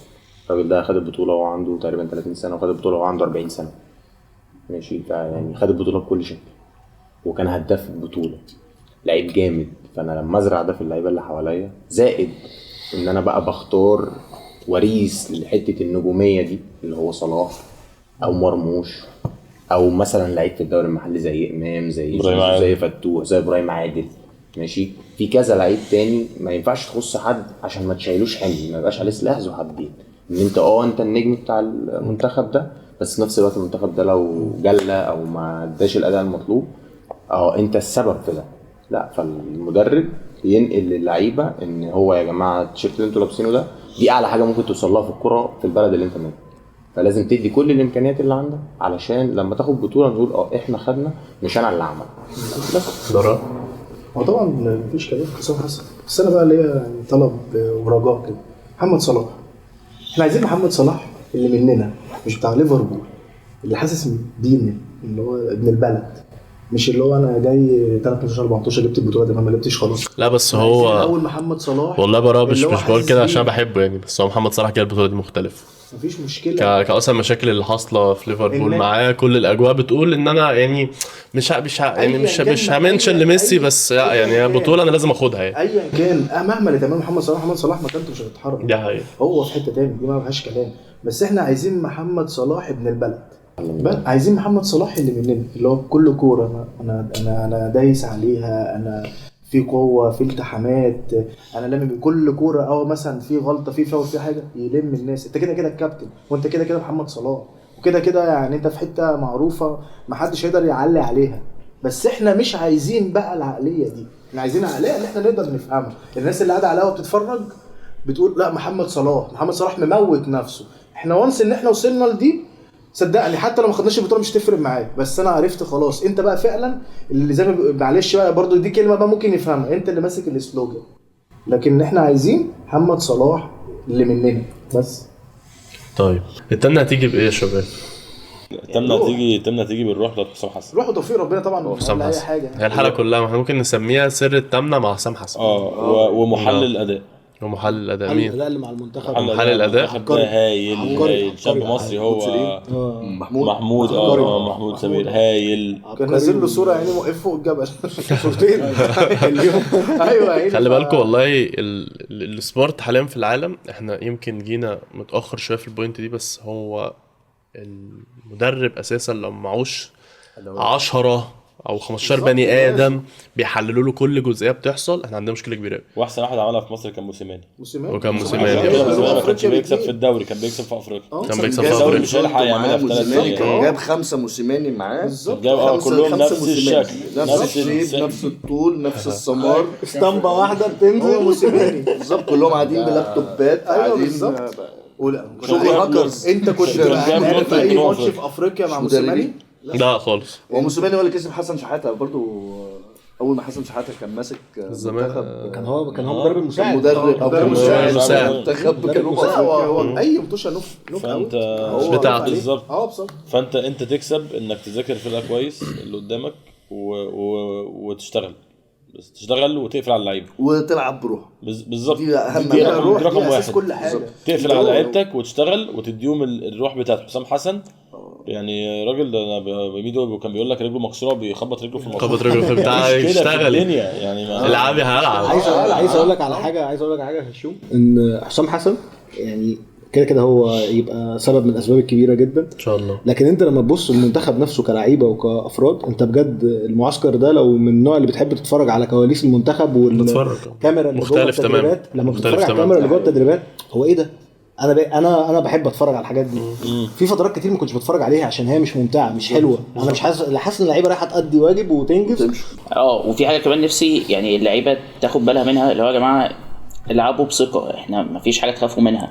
يعني في اخر ماتش مثلا كنا بنتفرج عليه، الكره رايحه في ال 18 بتاع الفرقه اللي ضدنا، والكره نازله المدافع استلمها استلامه اللي هو ايه يا صاحبي الاريحيه اللي انت فيها دي، ده انت خسران 1 وبتاع، استلم منتهى الاريحيه ونقل وراح وعمل. هي الكره تيجي انت تبص الناحيه الثانيه تلاقي ان انت لعيبتك متوتره خايفه تعمل حركه غلط، زي ما كان مش فاكر رفعت ولا عمر بيقول هو بيحاول يخلص من الكوره وبيحاول يطلع منها عشان يخلي ممكن اقول لك حاجه بسيطه في النقطه دي. السوشيال ميديا للاسف يعني ده بناء على دراسات وحاجات انا بهتم قوي باللي انا اشوفها وبحب قوي اسرش عنها. يعني الموضوع بقى صعب قوي. انت شفت فئات من المجتمع ما كانتش بتتشاف، انت بقى عادي جدا شخص يخش برايفت ليك يشتمك باهلك وبامك وتلاقيه بيخوض في عرضك لاجل بس فكره ان انت النهارده لعبت وحش. انت مختلف معاه. لا يا ريته حتى اختلاف، انت النهارده بس شوط الكره غلط يا ابني مش عارف ايه. فهو هم بقوا للاسف متصدرين قوي قوي قوي قوي للشارع. ودي يعني دي النقطه اللي انا نفسي الناس كلها تتوجهني. دي مجرد برضه في الاول والاخر ديكور، احنا بنشوف عشان نستمتع. احنا الموضوع بقى بيتاخد على محمل النفسيه. مش تقول للناس ما تهاجموش بقى صعب قوي. لا يا ريتها بقتش مهاجمه، مش مهاجمه بتاعنا عاطفي برضه بالظبط، مش مهاجمه يا شيكا قوي. شيكا هو مين يعني دلوقتي مين بيتهاجم؟ او الفتره اللي فاتت مين اتهاجم اكتر من زيزو؟ مفيش حد كان قبل امام زيزو. بيتهيألي في تاريخ مصر مفيش حد اتهاجم اكتر من زيزو. ده حقيقي. طب ما زيزو ده شخصيه. لا انا رحت ماتش الاهلي والزمالك. شيكا عادي. رحت ماتش الاهلي والزمالك بتاع اللي كان في ابو ظبي. في ابو ظبي انت كنت فيه. من الدقيقه 1 للدقيقه 35 جمهور الزمالك ما غناش للزمالك، بيشتم زيزو بس. شتم زيزو وعيله زيزو ومراته وابوه وامه فهي معتمده على شخصيه اللعيب كتير قوي. والواد كان بصراحه كان هادي وكان وحش. راجل زي ما سيف بيقول هي شخصيه اللعيب. انت كلعيب شخصيتك عامله ازاي؟ فاي لعيب عندنا في المنتخب ما عندوش الشخصيه انه يقدر يستحمل الضغوط دي ما يبقاش موجود. الموضوع صح. انت عندك لعيبه كتير قوي، مش هنقول بقى بس اخلاقيا، لعيبه كتير قوي ما كملتش كوره بسبب ان هي شخصيتها ضعيفه. ليه انا من غير ما منشد لحد، احنا كان عندنا لعيبه كان في وقت اللقطات المهمه جدا ما كانش بيخش يشوط ضربه الجزاء. بالظبط، ده عادي جدا. لا وكان عندك اقول لك حاجه حتى مش اخلاقيه، انت كان عندك لعيبه اخلاقيا عادي. هنقول مش بتكلم اخلاقيا، انا بتكلم عامه. هي شخصيه هو الاساس في لعيب المنتخب شخصيته. يعني كان عندنا لعيبه جامده قوي وما لعبتش منتخب. كان عندك لعيب زي عفروتو لعيب جامد جدا ما كملش كوره وما كملش منتخب. ليه ما قدرش يستحمل؟ الجيل ده كله اصلا ما كملش. كان عندك شباب، كان عندك بوجي احمد فتحي. بوجي ده كان بوجي واسلام رمضان بتاع اسلام رمضان باك الشمال. احمد مجدي احمد مجدي باك اليمين ده السيرد باك 10 كان لعيب 10 وين 10 احمد مجدي هو نفس الجيل. جيل كان قوي. كان عندك لعيبه كتير قوي في الجيل. وعمرو سماكه وارجع قبليه عمرو سماكه لعيب ما كملش كوره ليه؟ محمود توبه عمرو سماكه شخصيه. فهي شخصيه اللعيب اللي مش هيستحمل ضغط. ايوه اللي بيطلعها بالظبط. والسوشيال ميديا دي اللي بتضغط عليه دي كلها برضه هي برضه اللي بتشجع. هي كريدت برضه. هي بتشجع كريدت كبير. هي كل حاجه لحظه هدينا يا جماعه. وبعدين اللاعب بقى لازم ياخد باله من حاجه. انت دلوقتي كل اللعيبه بقت معروفه طبعا، اجوره بقت في السما تمام، غير طبعا الانديه، غير الدعم اللي انت بتاخده من الجمهور. لازم تبقى انت برضو عارف بقى معلش ضريبه دي كوره. فانت الكوره دي احنا معلش احنا ما بنعملش حاجه غير الكوره. وانت جمهور كوره، انت ما عندكش حاجه انت عايش لها. انت ما عندكش حته لو سمحت لا معلش كجمهور كوره بتزعق من زمان على فكره وبتهلل من زمان من قبل السوشيال ميديا. انت جمهور كوره كده هو هاشم بيقول ان اللعيب ما كانش معرض لده. كان معرض ما كانش الحته دي. انت هو الفكره دلوقتي ان هو مثلا يروح البيت يفتح، ما بقول لك بين الشوطين في لعيبه بتخش على السوشيال ميديا تشوف الحاجات. طبعا عبد السلام كان بيتكلم في النقطه دي قريب. بس انت كده لعيب انت بفيديو واحد انت عملت لك منه ملايين. لا ولو هتتكلم على الضغط يا براء، انت زمان لما بنشوف اللعيبه بتطلع تتكلم، اللعيبه اللي كانت بتلعب زمان قوي ويقول لك احنا كنا نتعادل الماتش او نخسر الماتش ما بننزلش من بيتنا، بنفضل قاعدين في البيت مش هنتحرك من البيت. ما هو ده ضغط، ما ده ضغط ابن لذينه. بس اللعيب يقول لك ايه، انا كنت بفضل قاعد في البيت مستني الماتش اللي يجي باسرع وقت يجي عشان انزل اموت نفسي واكسب واعرف انزل الشارع تاني وامشي. وانا دي نقطه كمان بقى بتزود الغليان، ان ردود اللعيبه ذات نفسها على الجمهور لما بيطلعوا مثلا يتكلموا بالظبط. مستفزه جدا. النقطه دي مهمه جدا بقى. طب انت دلوقتي لعيب كوره، انت شغلتك فين؟ شغلك ملعب، حاضر. رد عليا بادائك. انا ساعتها مش هنتقدك، بس. ساعتها انا هطلع كمان هقول لك لا انا انتقدتك. أنت معاك حق. وجدت لك. عشان كده انا لكن ما بحب تبقاش احيي محمد مستفز. هاني. من وجهة نظركم شايفين ان المنتخب بتاعنا يوصل لفين في البطولة اللي شغالة حاليا؟ لو في روح أثرت أو عدلت الكلام ده كله، لو في روح موجودة لا هنعدي. بس لو كورة بالشكل اللي احنا شايفينه من غير الروح اللي موجودة، لا ما هيبقى آخرنا دور 8. رفعت انا شايف ان شاء الله ان احنا هنوصل فاينل. دور 8 فاينل. ناخد البطوله. سيوفا بطولة. ناخد البطوله. عبدو دور الثمانية او نص نهائي بكتير قوي نص على الكوره اللي احنا فيها دي. نص نهائي. ميدو هناخد البطوله ان شاء الله. هناخد البطولة، في 2 هناخد البطولة. شيكا انت هتلعب فاينل. تلعب فاينل. براء دور 8 دور 8 اخيرا. طيب انا كنت سعيد قوي بان انتوا موجودين معايا. حاجه كبيره قوي بجد ان انت تلاقي ناس. هبص للكاميرا عشان للاسف كل مره بنسى ابص للكاميرا. عمار بيهزقني. منور يا عمار، منور يا هادي. النهارده احنا مش 7 بس، احنا تيم كبير. عمار وهادي اخواتي بيساعدوني في حاجات كتير قوي من اول ما بدأنا البروجكت ده، ومكملين مع بعض ان شاء الله لحد ما نخلص. الفكره كلها من اللي احنا موجودين فيه النهارده ده فكره الناس تتكلم. ليه الوضع هنا مختلف؟ ان احنا قاعدين قاعده وكل واحد برضه استقر في الاخر على ايه؟ ان هم كلهم شباب وكلهم نفسهم يشوفوا منتخبهم في احسن صوره. ده المختلف وده اللي انت هتلاقيه دايما في الشارع. ليه الحلقه دي اتعملت؟ الحلقه دي اتعملت عشان نسمع وجهه نظر جديده تماما لفكره ليه منتخب مصر مش قادر يوصل للتامنه. انت ما عندكش الروح او ما عندكش المسؤوليه او ما عندكش الاحترام والادب لاكتر من 110 مليون واحد بيتفرج عليك، ان انت توصل لهم فكره اللي انا خايف عليك. لا، خاف علينا يا عم، خاف علينا واحترم ان في ناس بتنزل وبتسهر وبتجري وراك وبتتفرج، وفي ناس مسافره دلوقتي موجوده في المغرب عشان تتفرج عليك انت بس. حس بالموضوع ده وحس قد ايه الناس حتى اما بتنتقدك او بتواجهك بكلام هي هدفها الاول والاخير ان هي عايزه مصر تكسب. هي مش مستفاده منك انت حاجه ولا مستفاده من ده حاجه ولا عايزه تطلع وتظهر في الشغل. انا عايز افرح، عايز افتخر ببلدي، عايز اشوف نفسي نموذج زي ما العالم كله دلوقتي نماذج حوالينا. فالحلقه كانت معموله ليه؟ الحلقه معموله عشان نوصل وجهه نظر شباب زي الورد كلهم ما شاء الله ناس ناجحه ونماذج مبهره، وانا بتشرف بيهم وبعتبرهم قدوه ليا في مجالاتهم كلها. فدي الحلقه الثالثه وانا هاشم، وكنت معاكم في برنامج هاشم بيقول لك. شكرا يا اخواتي، نورتوني، وشكرا على دعمكم الكبير. ما كانتش هتطلع بالحلاوه دي ولا الجمال ده الا بصوت الكلب اللي موجود ورا معانا من اول الحلقه.